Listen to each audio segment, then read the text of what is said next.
Hello dear friends, welcome to বিজ্ঞান শিক্ষা। আশা করি তোমরা প্রত্যেকে ভালো ও সুস্থ রয়েছো। আমরা আজ চলে এসেছি West Bengal joint entrance examination বোর্ডের অফিসিয়াল ওয়েবসাইটে এবং এখানে তোমাদের একটা খুশির খবর, তোমাদের কিন্তু ANM GNM form fill up শুরু হয়ে গেল। তোমাদের আজ থেকে অর্থাৎ 21 মার্চ থেকে তোমাদের কিন্তু ফর্ম ফিল আপ শুরু হচ্ছে। তোমাদের ফর্ম ফিল আপ কতদিন চলবে, তোমরা কারা কারা ফর্ম ফিল আপ করতে পারছো, যারা এবছর তোমরা এইচএস দিলে পরীক্ষা দিয়েছো এখন রেজাল্ট হাতে পাওনি, তারা ফর্ম ফিল আপ করতে পাবে কি না, এবং তোমাদের বয়স কী হতে হবে, মিনিমাম ম্যাক্সিমাম বয়স কী হতে হবে, এবং এই যে পরীক্ষা, এই পরীক্ষা কবে হচ্ছে, পরীক্ষার এক্সামিনেশন প্যাটার্ন কী, তোমরা সমস্ত কিছু সম্পর্কে কিন্তু জানতে পারবে এই ভিডিওর মাধ্যমে। তাই তোমরা প্লিজ ভিডিওটিকে লাস্ট অবধি দেখো, তোমাদের সমস্ত কিছু কিন্তু ক্রিস্টাল ক্লিয়ার হয়ে যাবে। তাহলে চলো শুরু করছি আজকের ভিডিও।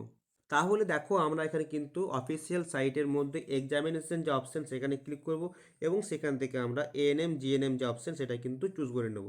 এএনএম জিএনএম ক্লিক করলাম, এখানে কিন্তু এএনএম জিএনএম সম্পূর্ণ আমাদের ড্যাশবোর্ডটা খুলে গেলো। এখানে দেখো তোমাদের এএনএম জিএনএম তোমাদের বেশ কতগুলো কারেন্ট ইভেন্ট দেওয়া রয়েছে। এখানে কারেন্ট ইভেন্ট দেওয়া রয়েছে, তার মধ্যে কিন্তু অনেকগুলো আমাদের নোটিশ এসেছে, এইগুলো আমরা কিন্তু চেক করব। তারপরে দেখো এখানে কিন্তু কারেন্ট ইভেন্টের মধ্যে তোমাদের ভিউ মোর করলাম। ভিউ মোর করলে আমাদের কিন্তু সমস্ত নোটিফিকেশানগুলো পরপর দিয়ে দেবে। এখানের মধ্যে কিন্তু আমরা এখানে ক্লিক করব, 1 number time table of ANM GNM. তোমরা দেখতে পাচ্ছ time table of ANM GNM, এইটা কিন্তু আমরা ডাউনলোড করে নেব। ভিউ করব, ভিউ করলে কিন্তু আমাদের একটা পিডিএফ খুলে যাবে। তোমরা দেখে নাও পিডিএফ কী দেওয়া আছে। তোমাদের দেখো এখানে বলা হয়েছে West Bengal joint entrance examination board, এখানে কিন্তু অনলাইন অ্যাপ্লিকেশন, এখানে কিন্তু অনলাইন অ্যাপ্লিকেশন উইথ পেমেন্ট ফিজ এখানে শুরু হচ্ছে তোমাদের কিন্তু 21, 21, 3 and 24, মানে হচ্ছে তোমাদের 21 তারিখে শুরু হচ্ছে মার্চে, তোমাদের অ্যাকচুয়ালি ফর্ম ফিল আপ চলবে 21 তারিখ এপ্রিল মাস পর্যন্ত, ঠিক আছে। 21 এপ্রিল অবধি তোমাদের কিন্তু ফর্ম ফিল আপ চলবে, বুঝতে পেরেছো। এবং online correction and downloading revise confirmation page, তোমরা কিন্তু অনলাইনে কারেকশন করতে পারবে এবং তোমাদের কনফার্মেশন পেজটা কিন্তু ডাউনলোড করতে পারবে আপ টু 23rd থেকে 25 জুলাই অবধি, 23rd থেকে 25 তোমাদের এপ্রিল অবধি, তোমাদের মোট 3 দিন, 23rd, 24th, 25, মোট 3 দিন তোমরা কিন্তু এই কনফার্মেশন পেজটা ডাউনলোড করতে পারবে বা তোমরা অনলাইনে কারেকশন করতে পারবে। তারপর তোমাদের publications of the and downloadable admit card, তার মানে তোমাদের হচ্ছে অ্যাডমিট কার্ড কবে তোমার পাবলিশ হবে বা ডাউনলোড করতে পারবে, সেটা হচ্ছে তোমাদের 5 থেকে 14 জুলাই, 5 থেকে 14 জুলাই, অর্থাৎ তোমাদের অ্যাকচুয়ালি পরীক্ষার দিন অবধি তোমরা কিন্তু অ্যাডমিট কার্ডটি ডাউনলোড করতে পারবে, ঠিক আছে। 5 জুলাই থেকে তোমাদের 14 জুলাই পর্যন্ত তোমরা অ্যাডমিট কার্ডটিকে ওয়েবসাইট থেকে ডাউনলোড করে নিতে পারবে। এবার চলে আসছে তোমাদের ডেট অফ এক্সামিনেশন, তোমাদের বললামই পরীক্ষার ডেট হচ্ছে তোমাদের 14 জুলাই, সানডে রোববার পড়ছে, 14 জুলাই তোমাদের পরীক্ষার ডেট পড়েছে, ঠিক আছে। তাহলে তোমাদের এগুলো হচ্ছে টেন্টেটিভ ডেট, ঠিক আছে, তোমরা কিন্তু ডেটগুলো মনে রাখবে। এরপর আমরা চলে আসছি নোটিফিকেশন বা ইনফরমেশন বুলেটিনে, দেখে নাও তোমরা। এখানে কিন্তু চলে আসছে, আমি পরপর ব্যাক করছি, একটু ব্যাক করে তোমরা দেখে নাও। এখান থেকে কিন্তু আমরা যে লাস্ট যে আমাদের নোটিফিকেশান রয়েছে ইনফরমেশন বুলেটিন, তোমরা দেখতে পাচ্ছ ইনফরমেশন বুলেটিন এএনএম জিএনএম 2024, এখানে আমরা ক্লিক করে দেবো ভিউতে। ভিউতে ক্লিক করলে কিন্তু আর একটা আমাদের পিডিএফ ডাউনলোড হয়ে যাবে। এখানে কিন্তু একটা 30 পাতার একটা তোমাদের পিডিএফ চলে আসবে, ঠিক আছে। তাহলে তোমরা দেখো এখানে কিন্তু আমরা ফার্স্ট পেজে চলে আসছি, দেখো কী দেওয়া রয়েছে। এখানে তোমাদের অনলাইন অ্যাপ্লিকেশন কীভাবে ফিল আপ করে তোমাদের কিন্তু ফিল আপের নিয়ম দেওয়া রয়েছে, তোমাদের কিন্তু এগুলো আমরা পরে বলবো। এখন চলে আসছে আমরা পেজ নাম্বার 9, পেজ নাম্বার তোমরা 9 দেখতে পাচ্ছ, তোমাদের কী দেওয়া রয়েছে। এখানে তোমাদের দেওয়া রয়েছে কিন্তু এলিজিবিলিটি ক্রাইটেরিয়া, তোমরা কারা কারা ফর্ম ফিল আপ করতে পারবে, কারা এলিজিবল ফর্ম ফিল আপের জন্য। এখানে কিন্তু 3.1-এ দেওয়া রয়েছে, এতে বলা রয়েছে the applicant must be an Indian citizen, citizen of India, must be domicile of West Bengal, অর্থাৎ আমাদের যে অ্যাপ্লিক্যান্ট কিন্তু ভারতের বাসিন্দা হতে হবে এবং ডোমিসিয়াল অফ ওয়েস্ট বেঙ্গল, অর্থাৎ হচ্ছে আমাদের পশ্চিমবঙ্গের অবশ্যই স্থায়ী বাসিন্দা হতে হবে অ্যাকচুয়ালি, ঠিক আছে, পশ্চিমবঙ্গের স্থায়ী বাসিন্দা হতে হবে, ঠিক আছে। এটা অপশান এ, মানে অ্যাকচুয়ালি 1 নম্বর এ পয়েন্টে বলা রয়েছে। তারপর চলে আসছে আমরা পয়েন্ট বিতে, দেখো কী বলেছে, the applicant must have passed or must be appearing in 2024 in class 12 examination 10+2 in system only, অর্থাৎ এখানে পরিষ্কার বলা রয়েছে must have passed or must be appearing in 2024, তার মানে রয়েছে যে আমাদের অবশ্যই এইচএস পাস কিংবা 2024 সালের পরীক্ষায় অ্যাপিয়ারিং করেছে, অর্থাৎ পরীক্ষা দিয়েছে এখনও রেজাল্ট পায়নি, এইরকম যারা আছে স্টুডেন্ট তারাও কিন্তু ফিল আপ করতে পারবে ফর্মটা। অর্থাৎ তোমরা যারা অ্যাকচুয়ালি এইচএস পরীক্ষা দিয়েছো এখনও রেজাল্ট পাওনি তারা কিন্তু ক্লিয়ার বলা রয়েছে তোমরা কিন্তু ফর্ম ফিল আপ করতে পাবে, তোমরা কিন্তু ফর্ম ফিল আপ অবশ্যই করবে। আর কি দেওয়া রয়েছে এখানে দেখো, এজ লিমিট কি বলা রয়েছে, the applicant age must be at least 17 years as on 31/07/2024, অর্থাৎ 2007 সালের 31 জুলাই অবধি যাদের জন্ম হয়েছে বা তার আগে জন্ম হয়েছে তারা কিন্তু অবশ্যই ফর্ম ফিল আপ করতে পারবে। অর্থাৎ যাদের 17 ইয়ার্স বয়স হয়ে গেছে তারা কিন্তু ফর্ম ফিল আপ করতে পারছো। তাহলে তোমরা পরিষ্কার বুঝতে পেরে গেলে কারা কারা ফর্ম ফিল আপ করতে পারছো।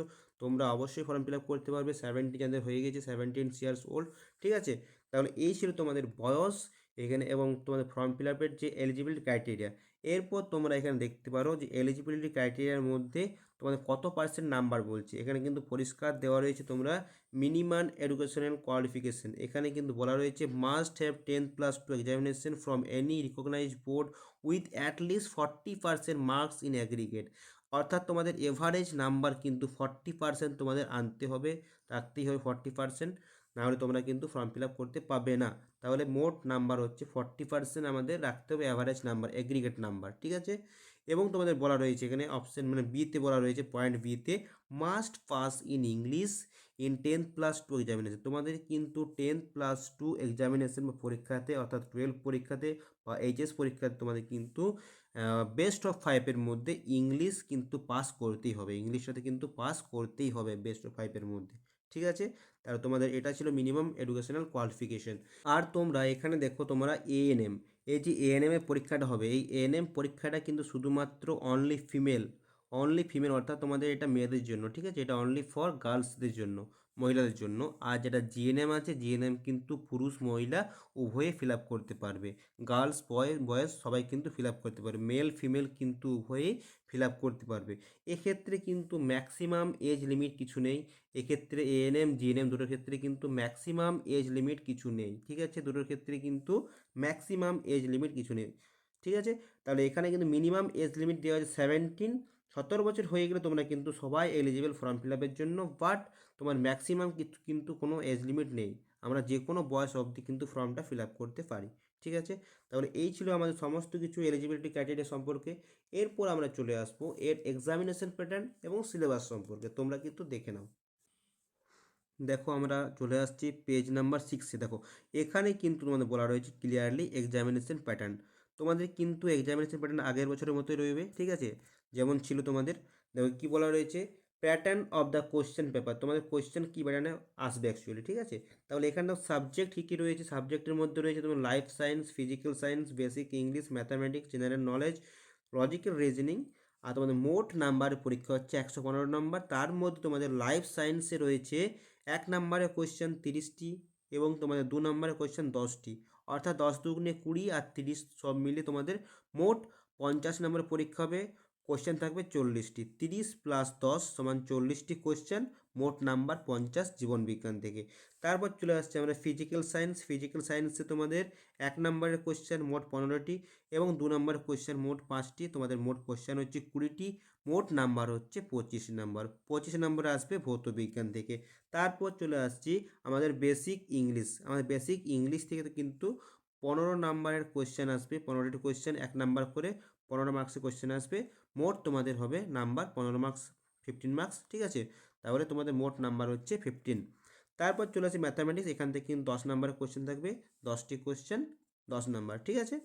এখানে চলে আসছি তারপরে জিকে থেকে তোমাদের কিন্তু কোয়েশ্চেন আসবে 10 নম্বরের 10টি কোয়েশ্চেন। চলে আসছি তারপর আমরা লজিক্যাল রিজনিং, এখান থেকে তোমাদের কোয়েশ্চেন কিন্তু 5 নাম্বারের আসবে, 5 মার্কসের রিজনিং আসবে, তাহলে 5টি কোয়েশ্চেন 5 মার্কস রিজনিং, মোট তোমাদের যোগ করে এগুলো হচ্ছে কিন্তু 115 নাম্বার, টোটাল নাম্বার হচ্ছে 115। তাহলে তোমাদের 115 নম্বর কিন্তু পরীক্ষা হবে, তোমাদের এখান থেকে কিন্তু 70 থেকে 80 নাম্বার কিন্তু তুলতে হবে ভালো কলেজে ভালো ইনস্টিটিউটে তোমার অ্যাকচুয়ালি অ্যাডমিশন পাওয়ার জন্য, ঠিক আছে। তারপর তোমার ভালো কলেজে ভালো ইনস্টিটিউটে তোমাদের অ্যাডমিশন পাওয়ার জন্য তোমরা কিন্তু প্রচুর পরিশ্রম করো, তোমরা পড়াশোনা শুরু করে দাও। আমি তোমাদের কিন্তু রেগুলার বেসিসে ক্লাস নিয়ে আসবো। তোমরা কিন্তু চ্যানেলটা সাবস্ক্রাইব করে বেল আইকনটি অন করে রাখো। তোমাদের কিন্তু রেগুলার বেসিসে আমি থিওরি ক্লাস প্লাস তোমাদের প্র্যাকটিস ক্লাস, এমসিকিউ প্র্যাকটিস সমস্ত কিছু ক্লাস তোমাদের কিন্তু রেগুলার বেসিস তোমাদের নিয়ে আসবো। তোমরা কিন্তু চ্যানেলটাকে এক্ষুনি সাবস্ক্রাইব করে রাখো। এরপর তোমরা কীভাবে অনলাইনে ফর্ম ফিল আপ করবে এই নিয়ে তোমাদের জন্য ডিটেলসে একটা ভিডিও নিয়ে আসবো। তোমরা কিন্তু চ্যানেলটির সঙ্গে জুড়ে থেকো। দেখা হচ্ছে পরবর্তী কোনো গুরুত্বপূর্ণ ভিডিও। ততক্ষণের জন্য জয় হিন্দ, বন্দে মাতরম।